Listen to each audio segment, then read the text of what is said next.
بسم اللہ الرحمن الرحیم۔ السلام علیکم ورحمۃ اللہ وبرکاتہ۔ شرعی مسئلہ یہ ہے کہ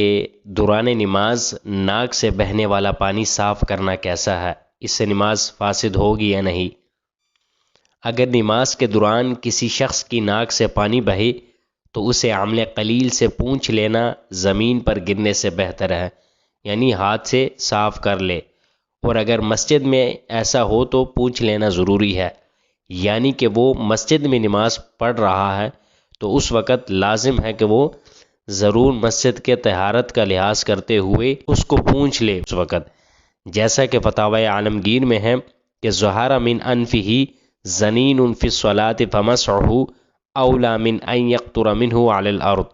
یعنی اگر نماز میں ناک سے کچھ رطوبت نکلی تو اس کا زمین پر گرنے سے پونچھ لینا اولا ہے۔ اگر کسی شخص کے ناک سے دوران نماز پانی نکلتا ہے تو یہ افضل ہے کہ وہ اس وقت مسجد میں اگر نماز پڑھ رہا ہے تو یہ ضروری ہے کہ اس وقت وہ لازماً پونچھ لے، ناک کو صاف کر لے۔ اللہ سبحانہ و تعالی ہمیں ان شرعی مسائل کو سمجھنے اور ان پر عمل پیرا ہونے کی توفیق عطا فرمائے۔